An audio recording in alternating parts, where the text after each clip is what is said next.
Chapter 15-16 हटा दिए गए ऐसे तो रहेगा। देखो क्या पढ़ रहे थे हम लोग, तो हम लोग पढ़ रहे थे कि अगर मेटल और नॉन मेटल आपस में रिएक्ट कर जाए तो क्या बनता है, साल्ट बनता है। ठीक है, तो वो सारी चीजें हो गई थी। आज हम लोग देखते हैं कि अगर आपका नोबेल गैस पढ़ते पहले आज, ठीक है, नोबेल गैस। देखिए नोबेल गैस की मैं बात करूं तो आप पीरियोडिक टेबल में देखोगे तो ग्रुप नंबर 18 में कुछ एलिमेंट रखे गए हैं, जैसे हीलियम हो गया, नियान हो गया, आर्गन हो गया, क्रिप्टॉन हो गया, जेनान हो गया और रेडान हो गया। एटॉमिक नंबर की बात करोगे तो इसका 2, इसका 10, इसका 18, इसका 36, इसका 54 और इसका 86।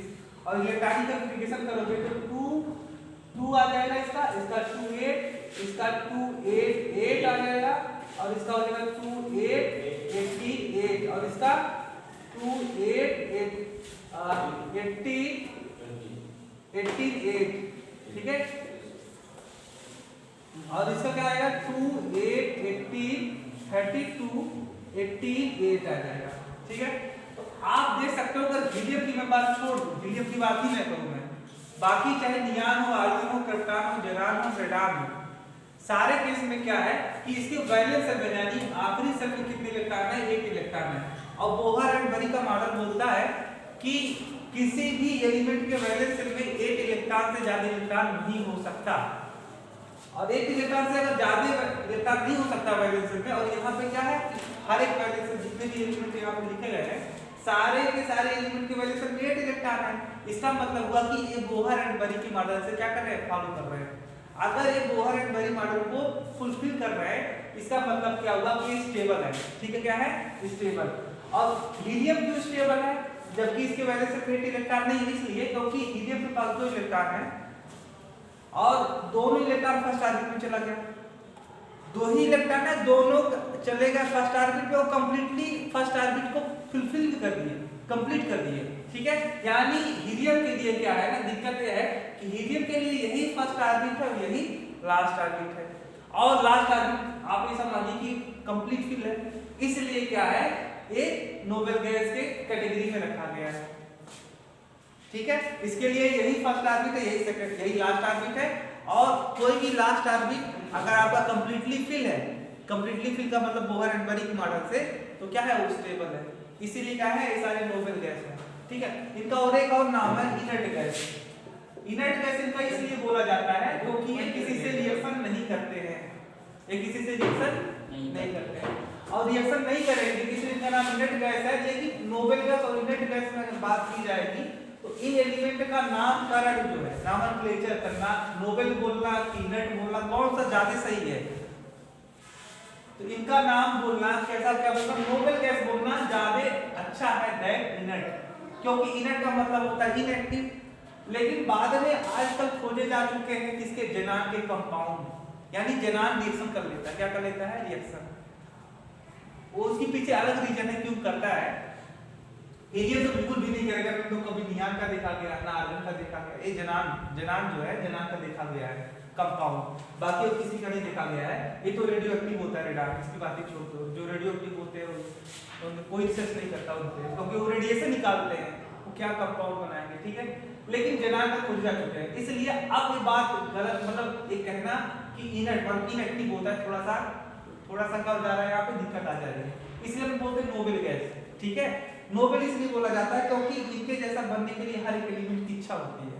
ठीक है, कोई एलिमेंट रिएक्ट क्यों कर रहा है, क्योंकि वह नोबेल जैसा बनना चाहता है, वह अपने वैलेंस शेल में 8 इलेक्ट्रॉन रखना चाहता है, कंप्लीट करना चाहता है, इसलिए वह रिएक्शन करता है। एक आता है क्वेश्चन कि व्हाई एलिमेंट रिएक्ट, तो इसका आंसर क्या होगा, to obtain the noble gas configuration means every element want to achieve 8 electron in its valence cells। ठीक है, इसीलिए सारी लड़ाई चल रही है। अब बात करते हैं हम लोग आयनिक कंपाउंड की, तो आयनिक कंपाउंड आप जानते हो क्या होता है, तो इस कंपाउंड की 4 form by the complete transfer of electron. ऐसे कंपाउंड जो कैसे बनते हैं, by the complete transfer, complete पूरे का पूरा, मतलब कंप्लीट ट्रांसफर ऑफ इलेक्ट्रॉन, यानी यहाँ पे इलेक्ट्रॉन का क्या होगा, ट्रांसफर होगा, क्या होगा, ट्रांसफर होगा, ठीक है, ट्रांसफर होगा। अगर कंप्लीट ट्रांसफर ऑफ इलेक्ट्रॉन होता है तो क्या होता है आयनिक कंपाउंड। या आप दूसरे शब्दों में बोल सकते हो कि those compounds which are formed by the cation and anion. किससे मिलके बने होते हैं? Cation and anion. कैटायन का मतलब एनायन, देखो कैटायन का मतलब पॉजिटिव चार्ज और एनायन का मतलब नेगेटिव चार्ज। जैसे मान लो कि आप लोग को समझ में कुछ नहीं आ रहा, तो बोलो मैग्नीशियम क्लोराइड है, तो मैग्नीशियम क्लोराइड में मैग्नीशियम के ऊपर 2 पॉजिटिव चार्ज होता है और जो यहाँ पे क्लोराइड है, क्लोराइड के ऊपर कितने चार्ज होते हैं? 1 नेगेटिव चार्ज। तो यहाँ पे देखो पॉजिटिव चार्ज और नेगेटिव चार्ज के बीच में कंपाउंड बनाया ना, इसलिए क्या है, कैसा है? आयनिक कंपाउंड है। अच्छा, अब हम कंप्लीट ट्रांसफर वाले इलेक्ट्रॉन को दे देते हैं। जैसे मान लो सोडियम है और क्लोरीन है, तो सोडियम एक इलेक्ट्रॉन इसको दे देगा क्योंकि इसके पास 11 इलेक्ट्रॉन है और एक इलेक्ट्रॉन दे दिया तो 10 इलेक्ट्रॉन बचेंगे और 10 इलेक्ट्रॉन होता है नियान के पास, यानी नियान जैसा बन जाएगा, ठीक है। इसीलिए जब इसको एक इलेक्ट्रॉन कंप्लीट ट्रांसफर कर देता है, अपने जो अपने पास इलेक्ट्रॉन है उसको पूरे का पूरा दे दिया, कुछ नहीं, अपने सब दे दिया, एक इलेक्ट्रॉन दे दिया, कंप्लीट दे दिया। अगर दे दिया तो इसके ऊपर आ जाएगा पॉजिटिव चार्ज, क्योंकि सोडियम पहले न्यूट्रल था, पहले क्या था? न्यूट्रल, और इलेक्ट्रॉन दिया है यानी इलेक्ट्रॉन की अब कमी हो जाएगी सोडियम के पास में, इसलिए इसके ऊपर पॉजिटिव चार्ज और क्लोराइड के ऊपर नेगेटिव चार्ज। अब बात आती है कि देखो पॉजिटिव चार्ज और नेगेटिव चार्ज के बीच में एक फोर्स ऑफ अट्रैक्शन काम करता है, जिसे क्या बोलते हो? Electrostatic force of attraction. क्या बोलते हो? इलेक्ट्रोस्टैटिक फोर्स ऑफ अट्रैक्शन, ठीक है। इसी को क्या बोलते हैं? Electrostatic force of attraction. तो इस जो बीच में जो फोर्स काम कर रहा है इसी को बोलते हो आयनिक बॉन्ड। क्या बोलते हो? Ionic bond. आप बात करते हो और अगर अब देख लेते हैं, देखो एक हो गया फॉर्मेशन ऑफ सोडियम क्लोराइड, अब देख लेते हैं फॉर्मेशन ऑफ मैग्नीशियम क्लोराइड। तो मैग्नीशियम मेटल है और इसका एटॉमिक नंबर 12 होता है, यानी 12 होता है। यह नोबेल गैस जैसा बनने के लिए 2 इलेक्ट्रॉन का लॉस करता है, ठीक है, क्योंकि 2 इलेक्ट्रॉन लॉस कर देगा तो 12 में से 2 घट जाएगा, 10 बचेगा और 10 होता है नियान का, ठीक है। और आप क्लोराइड की बात करो, क्लोरीन की, तो एक क्लोरीन नहीं, यहाँ पे 2 क्लोरीन की नीड पड़ेगी, क्योंकि एक क्लोरीन एटम केवल एक इलेक्ट्रॉन दे सकता है, ठीक है। इसीलिए इनके बीच में समझौता होता है कि भाई जाओ तुम, मैग्नीशियम बोलता है क्लोरीन से, जाओ तुम 2 लोग आओ, तुम अकेले नहीं, मेरे लिए क्या हो गए? प्रॉफिट हो गए, इसलिए मैं तुमको अकेले नहीं दूंगा, तुम जाके लोगों को बुला के लाओ तो दोनों को दे दूंगा, एक। तो ये क्या करता है? इसको देता है, 2 इलेक्ट्रॉन इसके पास में थे, एक इलेक्ट्रॉन इधर चला गया और एक इलेक्ट्रॉन इसके पास चला गया, तो क्या बना? मैग्नीशियम के ऊपर 2 पॉजिटिव चार्ज आ गया और क्लोरीन के ऊपर एक नेगेटिव चार्ज आया है, ठीक है। और ऐसे 2 क्या बन गया? क्लोराइड आयन, और ऐसे 2 नेगेटिव चार्ज है, ठीक है। इनके मैग्नीशियम आयन और क्लोराइड आयन के बीच में क्या कर रहा है? फोर्स ऑफ अट्रैक्शन काम कर रहा है, बन गया। अब बात करते हो कैल्शियम फास्फाइड की, बात कर लो, जिसका फार्मूला होता है Ca3P2, ठीक है।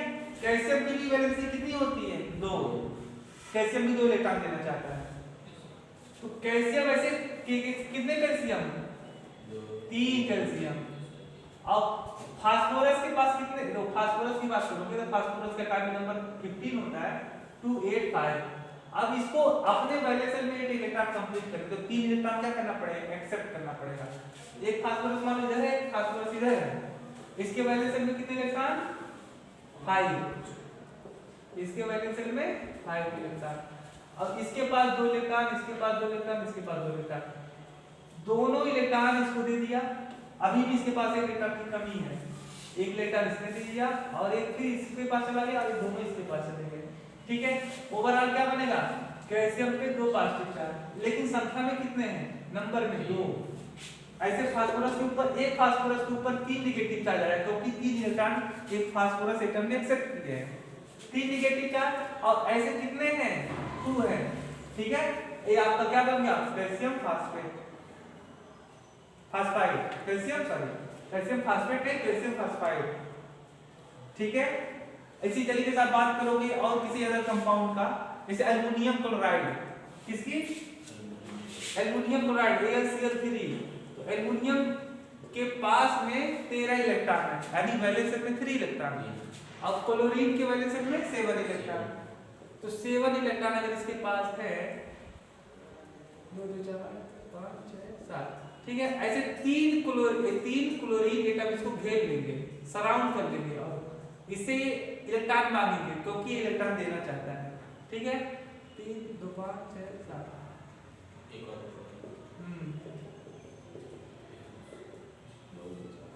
ठीक। अब एक इलेक्ट्रॉन इसके पास चला गया, एक इलेक्ट्रॉन इसके पास चला गया और एक इलेक्ट्रॉन इसके पास चला गया। एल्युमिनियम में 3 इलेक्ट्रॉन दे दिए, एल्युमिनियम का भी काम बन गया और क्लोरीन का भी काम बन गया। एल्युमिनियम के ऊपर आ गया 3 पॉजिटिव चार्ज और क्लोराइड के ऊपर क्लोराइड बना, क्लोराइड संख्या में 3 है, ऐसे इस तरह के कंपाउंड बन गया, ठीक है। वैसे जानते हो जब हाई क्लास में जाओगे ना तो आयनिक कंपाउंड पहचानने का तरीका ये भी होता है। जैसे मान लो कि आप बात कर रहे हो, अब थोड़ा सा कंफ्यूजन हो सकता है। कंफ्यूजन ये हो सकता है कि जैसे मान लो कि मैं बात करूं, जैसे मान लो क्यूप्रस क्लोराइड, क्या बात करूं, क्यूप्रस क्लोराइड, ठीक है, CuCl, कितना चीज है, ठीक है। क्यूप्रस क्लोराइड की बात करो तो आप कहोगे ये आयनिक कंपाउंड है क्योंकि मेटल और नॉन मेटल के बीच में बना है। लेकिन देखो आप पढ़े हो कि बॉन्ड कितने टाइप के होते हैं, चलो ठीक है 2 टाइप मान लेते हैं। कौन कौन से? आयनिक बॉन्ड है, कोवैलेंट बॉन्ड। लेकिन इस दुनिया में ऐसा कोई भी कंपाउंड नहीं है, इस दुनिया में कोई भी ऐसा कंपाउंड नहीं है जो या तो 100% आयनिक कैरेक्टर रखता हो, यानी आयनिक बॉन्ड उसमें पाया जाता हो, या 100% कोवैलेंट बॉन्ड पाया जाता हो। ऐसा कोई भी आज तक कंपाउंड नहीं मिला है, ठीक है। अभी बता देते हैं कैसे, मिटा दूं? ये बहुत हायर लेवल की चीजें हैं और एक क्वांटम थ्योरी से बात को प्रूफ हुई है कि कोई भी कंपाउंड 100% ना तो आयनिक कैरेक्टर रखता है ना ही 100% कोवैलेंट कैरेक्टर रखता है। कोई भी कंपाउंड हो उसमें कुछ ना कुछ आयनिक परसेंटेज होता है और कुछ ना कुछ कोवैलेंट कैरेक्टर होता है, यानी दोनों को होता है। अभी थोड़ा सा बहुत बड़ा कंफ्यूजन हो जाएगा क्योंकि इस लेवल पे बताना बिल्कुल गलत है, लेकिन कंफ्यूजन भी नहीं जाओगे ना बताने से, चलो ठीक है बता देता हूं। देखो जैसे आप बात कर रहे हो, आप बात करो लिथियम क्लोराइड की, ठीक है, लिथियम क्लोराइड की। आप क्या बोल रहे हो कि मेटल है और ये नॉन मेटल है, इसलिए कौन सा कैसा होना चाहिए, आयनिक कंपाउंड होना चाहिए, आयनिक कंपाउंड होना चाहिए, ठीक है, ठीक। लेकिन ये कंपाउंड में 100% आयनिक बॉन्ड नहीं है, क्या नहीं है, 100% आयनिक बॉन्ड नहीं है, आयनिक बॉन्ड नहीं है 100% नहीं है इसमें थोड़ा सा ऐसा हो सकता है कि 80% आयनिक कैरेक्टर हो और 20% क्या हो, कोवैलेंट कैरेक्टर हो। मतलब दोनों मिक्स रहेंगे, दोनों क्या रहेंगे, मिक्स रहेंगे। आयनिक कोवैलेंट कैरेक्टर क्यों आया, क्योंकि कोवैलेंट कंपाउंड कैसे बनते हैं, by the sharing of electron, by the sharing. मान लो तो एटम है, मान लो तो A है, एक एटम B है, अगर इन दोनों के बीच में इलेक्ट्रॉन इधर इसके बीच में कहीं पे है तो शेयरिंग हुआ, इसका मतलब चाहे इसके पास नजदीक है थोड़ा, चाहे इसके पास नजदीक है। लेकिन इनके न्यूक्लियस के, मान लो इसका न्यूक्लियस एटम A का और एटम B का न्यूक्लियस है, अगर इनके न्यूक्लियस के बीच में इलेक्ट्रॉन होगा तो क्या बोलेंगे हम लोग उसे, शेयरिंग कहेंगे, ठीक है, शेयरिंग हुआ इलेक्ट्रॉन का। और जब शेयरिंग इलेक्ट्रॉन का होता है तो क्या बोलते हैं, कोवैलेंट बॉन्ड, ठीक है। अब मान लो लिथियम है और मान लो क्लोराइड है। अच्छा लिथियम के बारे में थोड़ा चर्चा करते हैं। लिथियम क्या कितना एटॉमिक नंबर होता है, 3। लिथियम का एटॉमिक नंबर 3 होता है। इलेक्ट्रॉनिक कॉन्फ़िगरेशन 2 1 होता है। एक इलेक्ट्रॉन बाहर निकाल दिया, इसमें क्या बन गया, पॉजिटिव चार्ज। लेकिन आप लिथियम के एटम के बारे में थोड़ा सा सोचो ना, लिथियम के पास एक न्यूक्लियस है, न्यूक्लियस में कितने प्रोटॉन हैं, 3 प्रोटॉन लो, और इसके फर्स्ट ऑर्बिट में कितने इलेक्ट्रॉन, 2 इलेक्ट्रॉन, और लास्ट में कितने, 1 इलेक्ट्रॉन। और यहीं पे क्लोराइड की बात करो आप तो क्लोरीन के पास में कितने, 17। तो इसका एक न्यूक्लियस होगा जिसमें 17 प्रोटॉन होंगे, कितने होंगे, 17 प्रोटॉन होंगे, ठीक है। अब मान लो कि यहाँ पे मैं एक न्यूक्लियस बनाता हूँ, और ये फर्स्ट ऑर्बिट, ये सेकंड ऑर्बिट, ये थर्ड ऑर्बिट। 2 8 7 फर्स्ट ऑर्बिट में 2 इलेक्ट्रॉन रख दिया, सेकंड ऑर्बिट में 8 4 5 6 7 8, ठीक है। और लास्ट में क्या रख दिया 7 इलेक्ट्रॉन, 2 2 4 7। अभी मैं थोड़ा नजदीक रख दिया, मैं थोड़ा दूर रख देता हूँ। 1 2 3 हो गया, 4 हो गया, 5 हो गया, 6 हो गया, मान लें यहाँ पे 7, ठीक है। इसमें कितने प्रोटॉन है कि 17 है। सारा लिखना 70 इलेक्ट्रॉन को शो करना थोड़ा पॉसिबल नहीं है, मतलब ऐसे है, ठीक है। अब देखो, अब मैं ऐसी बात करूं,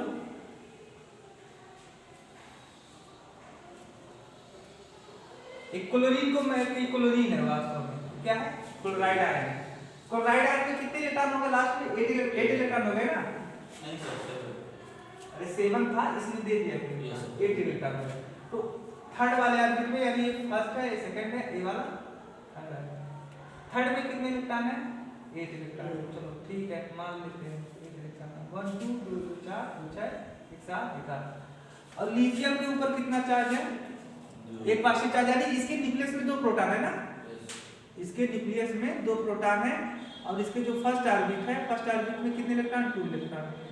देखो जो क्लोराइड है, ठीक है, क्लोराइड में 17 इलेक्ट्रॉन है न्यूक्लियस में।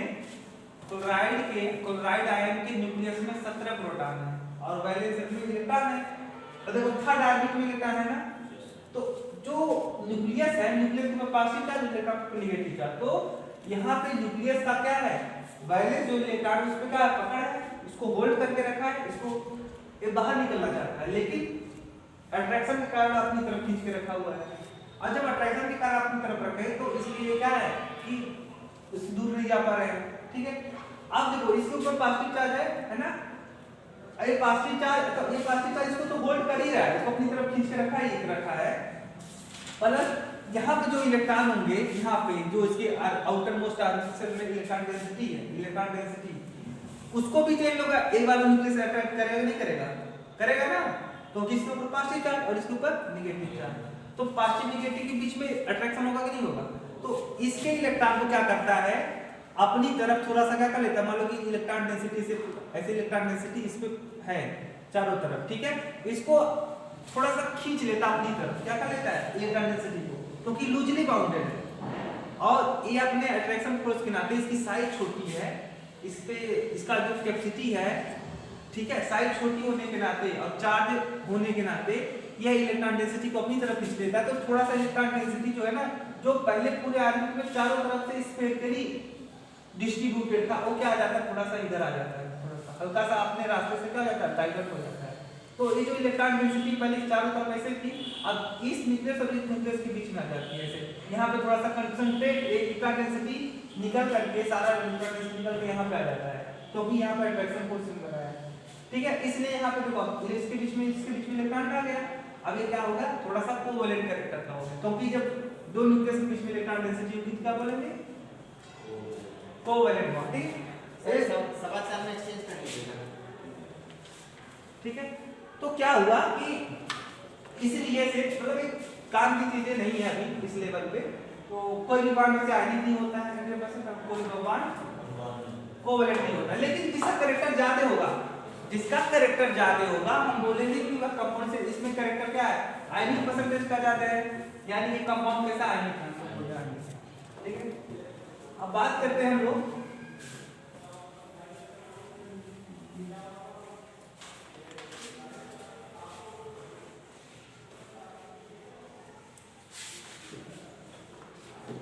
कैल्शियम सल्फेट है। कैल्शियम सल्फेट क्या है आपका, आयनिक कंपाउंड है, क्योंकि पॉजिटिव चार्ज कैटायन और नेगेटिव चार्ज एनायन के साथ से मिलकर के बना हुआ है। तो वैसे क्या तो क्या होता है, कैल्शियम पे 2 पॉजिटिव चार्ज, वैसे इसका इलेक्ट्रॉन डार्क स्ट्रक्चर नहीं पूछा जाता है। ये जो सल्फेट है, सल्फेट के ऊपर 2 नेगेटिव चार्ज होता है ऐसे, ठीक है, इनके बीच में से अट्रैक्शन फोर्स काम करता है, ठीक है, इस तरीके से। तो वो ज्यादा नहीं पढ़ना होना आपको है। किसके साथ में? दो के साथ तो दो के साथ नहीं नहीं, इससे क्या होता है कि ये पॉजिटिव चार्ज इन दोनों नेगेटिव चार्ज को अपनी तरफ अट्रैक्ट करता है, बस जुड़े रहते हैं इसलिए। दो ऑक्सीजन के ऊपर नेगेटिव चार्ज है ना, तो नेगेटिव चार्ज इलेक्ट्रॉन है और पॉजिटिव चार्ज कैटायन है, दोनों के बीच में अट्रैक्शन तो। अब बात करते हैं हम लोग occurrence of metal, occurrence of metal, occurrence of metal. जब अगर मैं मेटल की बात करूं तो मेटल, हाँ ठीक है, अकरेंस का मतलब हो गया कि कहाँ का, अकरेंस का मतलब क्या होता है? कहाँ पाया जाता है। हाँ, पक्का पाए जाने से मतलब है, ठीक है। तो इसका जो सोर्स है उसके बारे में बात कर रहा है। तो मेटल कहाँ पाए जाते हैं? तो बात यह है कि अगर मैं बात करूं हमारा अर्थ जो है, जो भी मेटल हमने आज तक देखा है, चाहे एल्युमिनियम हो, आयरन हो, कॉपर हो, सिल्वर हो, गोल्ड हो, मरकरी, कोई भी हमने अगर मेटल देखा है अभी तक, तो ऐसा नहीं कि कहीं सूर्य से लाया गया है। सूर्य से इतना डरना तो ऐसा हो सकता है कि चंद्रमा से लाया गया हो, मून से लाया गया हो, जुपिटर से लाया गया हो, वेन्यू से लाया गया हो। कहाँ से लाया गया है? यही धरती पे था, हमारे अर्थ पर ही ये मेटल मौजूद रहे होंगे, ठीक है, वहीं से हमने इसको लाए हैं। तो इसका मतलब हुआ कि जो हमारा अर्थ है वो बहुत सारे मेटल को क्या करता है? कंटेन करता है। हमारी अर्थ की जो क्रस्ट है, अर्थ क्रस्ट, इसमें बहुत सारे एलिमेंट या मेटल पाए जाते हैं, ठीक है। अगर आप बात करें तो सबसे ज्यादा मेटल कौन सा पाया जाता है? तो एल्युमिनियम, ठीक है। एल्युमिनियम सबसे ज्यादा हाईएस्ट अकरिंग मेटल है, हाईएस्ट परसेंटेज अकरिंग मेटल है, सबसे ज्यादा हमारे अर्थ के क्रस्ट में एल्युमिनियम। बहुत सारे ऐसे में आप रस्सी की बात करो, समुद्र की, तो समुद्र में बहुत सारे मेटल पाए जाते हैं, जैसे sodium chloride, potassium iodide, magnesium chloride, calcium sulphate. तो बहुत सारे क्या पाए जाते हैं? मेटल पाए जाते हैं। लेकिन ये मेटल नहीं है, साल्ट के अंदर मेटल मौजूद है, इसीलिए हम लोग बोल रहे हैं कि सी के अंदर भी, यानी समुद्र के अंदर भी क्या पाए जाते हैं? मेटल पाए जाते हैं। क्योंकि अब इसके साथ में मेटल है ना, वो हम तो ऑप्शन कर लेंगे कैसे इसको निकाल के, हमें क्लोराइड को कैसे अलग करना है, सोडियम को अलग कैसे करना है, वो हम जानते हैं। लेकिन क्या है कि हमारे समुद्र में बहुत सारे मेटल पाए जाते हैं, ठीक है, जिसमें सबसे ज्यादा परसेंटेज किसका है? समुद्र में सोडियम क्लोराइड का, और भी बहुत सारे मेटल पाए जाते हैं। तो ये भी हमारा जो अर्थ का क्रस्ट एक तो सोर्स है ही है, उसके साथ में जो समुद्र है वो भी क्या है? एक सोर्स है मेटल का, ठीक है। अब बात कर रहे हो कि मेटल, देखो अगर मैं बात करूं मेटल का, तो मेटल कैसे पाया जाता होगा, किस स्टेट में पाया जाता होगा? मतलब जो मेटल है वो क्या प्योर स्टेट में पाया जाता होगा? जैसे एल्युमिनियम है, अगर एल्युमिनियम के साथ में केवल एल्युमिनियम रहे, मतलब मान लो कोई सबस्टेंस आपको अर्थ के क्रस्ट से मिला, उस सबस्टेंस में केवल एल्युमिनियम है, ठीक है, और कुछ भी नहीं है, तो क्या है? प्योर है, उस किसी के साथ में अटैच नहीं है। अगर वही मेटल पाया तो जा रहा है उसमें एल्युमिनियम, लेकिन वो किसी और के साथ में है, अकेले नहीं है। जैसे एल्युमिनियम ऑक्साइड, एल्युमिनेट से बोलते हैं, एल्युमिनियम तो है इसमें, लेकिन किसके साथ में है? दूसरे किसी और के साथ में है, ठीक है। तो मेटल दो टाइप के, दो आपने पढ़ा है मेटल और नॉन मेटल वाला चैप्टर, ठीक है। तो उसमें हम इस मेटल को दो कैटेगरी में डिवाइड कर सकते हैं, ठीक है। एक तो मेटल जो है जो बहुत ज्यादा रिएक्टिव है, मेटल हाई रिएक्टिव मेटल, और एक होते हैं क्या? लो रिएक्टिव मेटल या वेरी लेस रिएक्टिव मेटल, ठीक है। तो जो बहुत ज्यादा रिएक्टिव है वो तो किसी का इंतजार करने वाले हैं नहीं, ठीक है, वो किसी का इंतजार नहीं करने वाले, उनको जैसे ही मौका मिला किसी के भी साथ में कंबाइन होने का और कंबाइन करके अपने आप को इलेक्ट्रॉन बाहर निकाल देने का, क्योंकि मेटल के अंदर एक प्रॉपर्टी होती है। तो जो हाई रिएक्टिव मेटल है वो किसी का इंतजार नहीं किया करते, वो जो आपके एटमॉस्फेयर में या जो आपके सराउंडिंग में जो कार्बन डाइऑक्साइड है, जो वाटर है, जो हाइड्रोजन सल्फाइड है, ठीक है, जो मॉइस्चर है, ठीक है, जो एसिड है, बेस है, जो भी आपके सराउंडिंग में जो भी प्रेजेंट होगा, एसिड हो, बेस हो, जो भी इसको मिल जाएगा इन मेटल को जो बहुत ज्यादा हाई रिएक्टिव होते हैं, एक किसी का इंतजार नहीं करने वाले हैं, वो रिएक्ट कर लेंगे। ठीक है, और जो हाई रिएक्टिव मेटल होते हैं इनसे रिएक्ट कर लेते हैं और रिएक्ट करके क्या हो जाते हैं, कंबाइन हो जाते हैं। क्या हो जाते हैं, कंबाइन। अगर कंबाइन हो जाएंगे तो अब मान लो कोई मेटल है, आप सोच सकते हो, जैसे मान लो कि एल्युमिनियम ही है या सोडियम ही है या मैग्नीशियम है। जैसे मैग्नीशियम है, अगर मैग्नीशियम CO2 और प्लस वाटर के साथ रिएक्शन कर लिया तो मैग्नीशियम कार्बोनेट बन गया। मान लो मैग्नीशियम क्या बन गया, कार्बोनेट। क्यों? क्योंकि मैग्नीशियम किसी का इंतजार करने वाला नहीं है, उसे मिल गया वो रिएक्ट कर जाएगा। ठीक है, अब देखो मेटल तो है इसमें, लेकिन प्रॉब्लम यह है कि मेटल किसी और के साथ है, अकेले नहीं है, अकेले नहीं है। तो ऐसे मेटल को जो किसी में पाए जाते हैं अर्थ के क्रस्ट में, लेकिन किसी अकेले नहीं पाए जाते, किसी और के साथ में कंपाउंड का फॉर्मेशन कर लेते हैं। क्या कर लेते हैं, नहीं कंपाउंड बना करके रखते हैं। क्या रख लेते हैं, कंपाउंड बना लेते हैं। तो ऐसे मेटल को क्या बोलते हो आप, मतलब ऐसे जो हाई रिएक्टिव मेटल है वो किस स्टेट में पाए जाते हैं, तो कंबाइंड स्टेट में। किसमें, कंबाइंड, मतलब किसी और के साथ में कंबाइंड रहेंगे। लेकिन जो लो रिएक्टिव मेटल होते हैं उतना ज्यादा रिएक्टिव नहीं होते हैं। ठीक है, इसलिए ऐसे जो मेटल होते हैं किसी से रिएक्शन नहीं कर पाते हैं जल्दी। क्या नहीं कर पाते हैं, जल्दी रिएक्शन नहीं कर पाते हैं। और जब किसी से रिएक्शन, मान लो कि इसका तो उतना ज्यादा रिएक्टिव है नहीं, तो ये क्या करते हैं, आपके एटमॉस्फेयर में CO2 प्रेजेंट हो, वाटर प्रेजेंट हो, हाइड्रोजन सल्फाइड प्रेजेंट हो, एसिड प्रेजेंट हो, बेस प्रेजेंट हो, इनसे रिएक्शन नहीं करते हैं। ठीक है, और इनसे रिएक्शन नहीं करते हैं यानी अब किसी से रिएक्शन नहीं करेंगे तो किसी के साथ कंबाइन नहीं होंगे। अगर किसी के साथ में कंबाइन नहीं होंगे तो अकेले पाए जाएंगे। ठीक है, अकेले पाए जाएंगे, इसका मतलब हुआ कि ये किस स्टेट में पाए जाते हैं, नेटिव स्टेट। नेटिव का मतलब अकेले, नेटिव का मतलब ये नहीं होता अक्रिय स्टेट में, अक्रिय, अनकंबाइंड। नेटिव मतलब अनकंबाइंड, किसी के साथ में कंबाइन नहीं होते हैं, अकेले पाए जाते हैं। हाँ, प्योर फॉर्म में पाए जाते हैं। किस फॉर्म में, प्योर फॉर्म में पाए जाते हैं। आप बात करोगे ऐसे कौन से मेटल हैं, तो आपकी जैसे कॉपर हो सकते, कॉपर, सिल्वर, गोल्ड, प्लेटिनम, ये सब मेटल जो है आप देख सकते हो। जब आप क्या देखते हो, इलेक्ट्रोकेमिकल सीरीज, उसमें ये सारे मेटल बहुत नीचे हैं, क्योंकि इसलिए रखा गया है इनकी जो रिएक्टिविटी है वो बहुत लो है।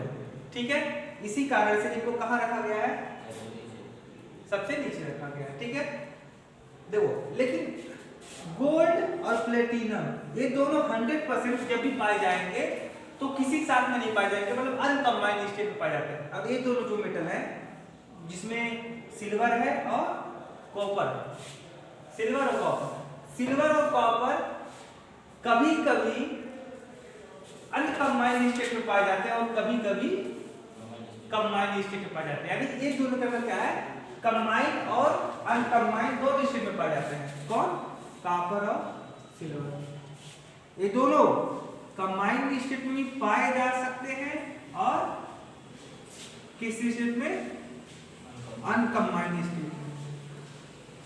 और मोस्टली जब पाए जाते हैं तो कंबाइंड स्टेट में पाए जाते हैं। किस स्टेट में, कंबाइंड स्टेट में। जैसे कॉपर का एक और होता है कॉपर ग्लास, क्या होता है, कॉपर ग्लास। ठीक है, ऐसे सिल्वर के भी होते हैं। ठीक है, सिल्वर के भी होते हैं। अच्छा, ये सारी चीजें हो गई। ठीक है, अब देखते हैं हम थोड़ा सा क्या कि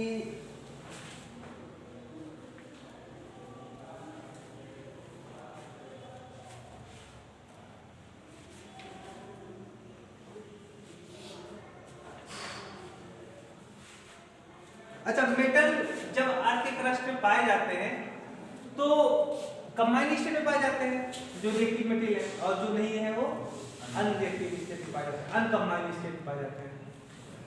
तो पहले पढ़ लेते हैं मिनरल। ठीक है, फिर और मिनरल्स ओर्स, उसके बाद सारे प्रोसेस, ठीक है।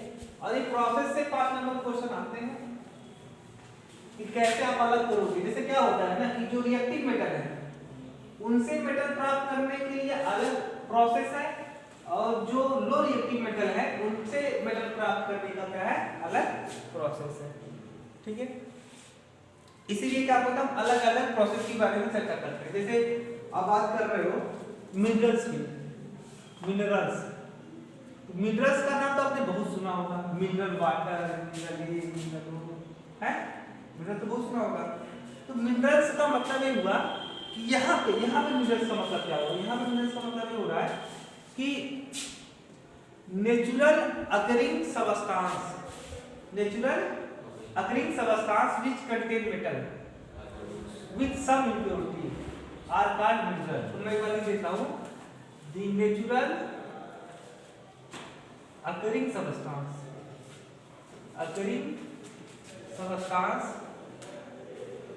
which contain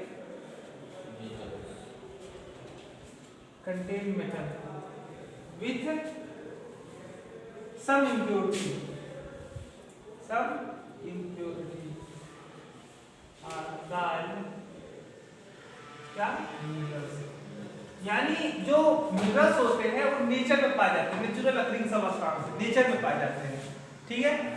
और उस जो सबस्टांस जो नेचर में पाए जाते हैं उनके अंदर क्या होता है, वो क्या कंटेन करते हैं, मेटल को कंटेन करते हैं, ठीक है। उसमें मेटल भी पाए जाते हैं। और प्लस में क्या होता है कि ऐसा नहीं है कि उसमें कुछ ना कुछ जो सबस्टांस है उस सबस्टांस में केवल मेटल नहीं पाए जाते हैं, उस सबस्टांस के अंदर कुछ इंप्योरिटी भी मौजूद होती है। क्या होती है, जैसे इंप्योरिटी के तौर पे कौन कौन से आपके चीज हो सकते हैं, तो आपके सिलिका मतलब बालू, सैंड, अरे सिलिका को ही सैंड बोलते, क्या बोलते हो, सैंड का मतलब क्या हुआ, ठीक, हाँ सैंड का मतलब मिट्टी हुआ, और जो सिलिका है उसका मतलब क्या हुआ, बालू, ठीक है। सैंड मिट्टी हो गया, बालू हो गया, क्ले हो गए, हाँ क्या बोल रहे हो, सॉइल, सिलिका या मिट्टी हो जाएगी, इसका क्या है, बालू है, क्वार्ट्ज से बोलते हो। जब इसको खूब ज्यादा मेल्ट करके ना ऐसे गर्म करते हो तो एक, फिर ठंडा करते हो तो एक बनता है क्रिस्टल जो बहुत ज्यादा वाइट ट्रांसपेरेंट होता है, जिसे बोलते हैं क्वार्ट्ज। क्या बोलते हो, क्वार्ट्ज। अभी जो आप देख रहे हो उस बालू, उसमें बहुत सारी इम्प्योरिटी है। ऐसे बालू जो एक पार्टिकल को उठा कर देखो तो सफेद ही होगा, ठीक है। अब उसको जब हाई टेम्परेचर पे हीट करके फिर उसे क्या करोगे, कूल करोगे तो उसका क्रिस्टल बनता है। क्या बनता है, क्रिस्टल। और किस कलर का होता है, ट्रांसपेरेंट होता है, बहुत हार्ड होता है, ठीक है। क्या हुआ, नहीं इसका प्रैक्टिकल अभी यहाँ पे प्रैक्टिकल नहीं हो पाएगा, ठीक है।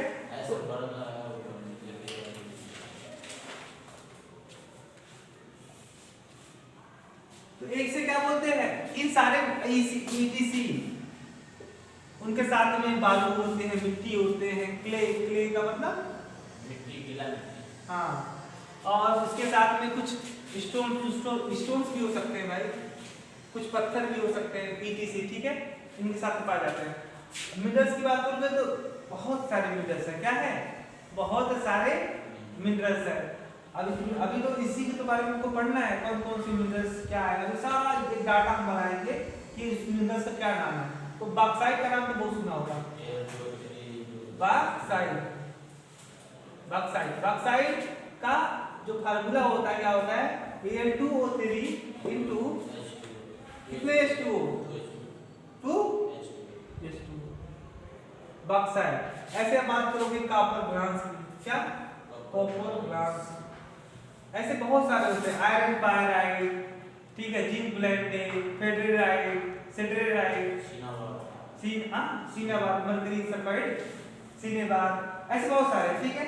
अब हम पढ़ते हैं क्या, ओर्स के बारे में। ओर तो देखो ओर क्या होते हैं, ऐसे मिनरल जिनसे क्या करना, मेटल को एक्सट्रैक्ट करना आसान हो और इकोनॉमिकली क्या हो, चीप हो। ठीक है, यानी दोज मिनरल्स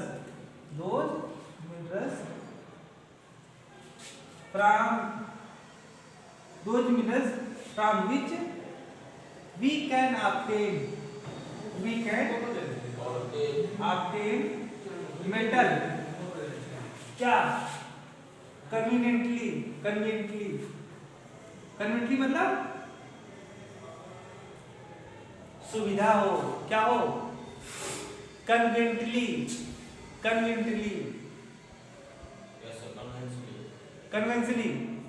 ठीक है। अरे प्रोनाउंसिएशन में थोड़ा सा क्या हो सकता है आपके और हमारे प्रोनाउंसिएशन में थोड़ा सा डिफरेंस हो सकता है, या अगर आपको प्रोनाउंसिएशन में दिक्कत हो रहा है तो हम लिख देते हैं क्या,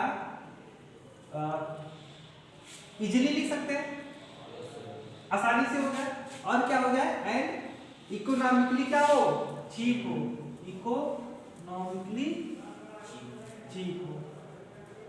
देखो जितने भी मिनरल्स होते हैं नेचर में, जो भी पाए जाते हैं, वो सारे मिनरल्स इसलिए कहलाते हैं, वो सारे सब्सटेंस इसलिए मिनरल्स कहलाते हैं क्योंकि उनके अंदर क्या होता है, मेटल होता है। ठीक है, तो अब मान लो कि इस धरती पे, इस अर्थ पे मान लो कि 1000 मिनरल पाए गए, सपोज दैट, ठीक है, 1000 जो भी सब्सटेंस है सारे के अंदर मेटल है। ठीक है, तो ये जरूरी नहीं कि जो 1000 आपके सब्सटेंस है, मिनरल्स हैं, सारे के सारे मिनरल से आप क्या कर पाओ, मेटल को एक्सट्रैक्ट कर पाओ, क्या कर पाओ, सारे मिनरल से मेटल को ऑब्टेक्ट करना बाई जानी सी बात, उसमें इंप्योरिटी है ना, तो पहली नंबर इंप्योरिटी को दूर करनी पड़ेगी, तभी आपको प्योर मेटल मिलेगा। ठीक है, अब इंप्योरिटी को दूर करने के चक्कर में आपने क्या किया, इतना पैसा खर्च कर दिया, इतना कठिन हो गया आपको कि मान लो कि अब मान लो ऐसा है कि मिनरल्स है, क्या है, मिनरल, मान लो कितने का है, 1 क्विंटल का है, क्या है, 1 क्विंटल का है, 100 केजी का है। ठीक है, अब इसमें क्या है, मेटल, अब इसको आपने तोड़ा, इसको बहुत सारे प्रोसेस से गुजारा, दूर करते सारी इम्प्योरिटी दूर करते लास्ट में आपने जब प्योर मेटल की बात की, तो प्योर मेटल का मान लो कि 1 या मान लो कि 5 ग्राम आपने पर क्या किया, 5 ग्राम मेटल आपने ऑब्टेन किया। ऐसे ही मिलता है, थोड़ी है कि 1 क्विंटल है तो आपको मिल जाएगा बहुत ज्यादा, नहीं, इतना छोटा, हाँ ऐसे ही मिलता है। 1 क्विंटल आप 10 केजी को करोगे तो 1 ग्राम 2 ग्राम, जैसे मतलब क्या होगा कि थोड़ा सा सैचुरेशन पर भी डिपेंड करता है कि मिनरल्स के अंदर कितना ज्यादा मेटल है, लेकिन ऐसा नहीं है कि 1 क्विंटल, मान लो कि 10 केजी को आपने अपने कोई मिनरल्स है और 10 केजी को आपने क्या किया, जब प्रोसेस से गुजारा तो आपको 1 केजी मिला ना, 1 केजी नहीं मिलेगा, ऐसे ही मिलता है, ऐसे ही मिलता है। ठीक है, रुक जाओ, वही तो बात कर रहा हूं मैं कि अब क्या है, मतलब प्रोसेस जो आपने लगाया, क्या लगाया यहाँ पे प्रोसेस, वो प्रोसेस में क्या हुआ कि आपको मान इस प्रोसेस के दौरान की खर्चा हुआ कितना रुपए का, मान लो कि खर्च हो गए आपके 20,000 रुपए खर्च हुए, कितने हो गए, 20,000 रुपए खर्च हुए। ठीक है, 20,000 तो 20,000 आपके ऊपर खर्च हो गए। अब इसमें क्या है कि इसकी जो कीमत है, आपने जो प्राप्त नाम आपने किया, इसकी कीमत है मान लो 10,000, कितना है, 10,000। पहली नंबर तो जितने का आपने 20,000 खर्चा कर दिया और आपने पाया कितना, 10,000। और दूसरी बात जो प्रोसेस किया वो मतलब हार्ड था, क्या था, हार्ड। तो कहते हैं एक कहावत हमारे यहाँ, जितने मुर्गी नहीं उतने मसाला लग गया। ठीक है, क्या, जितने का मुर्गी नहीं उतने का मसाला लग गया। भाई जारी सी बात है, पैसा हमने इतना खर्च कर दिया और पाया क्या, कुछ नहीं, लॉस में गए, दिक्कत भी हुआ।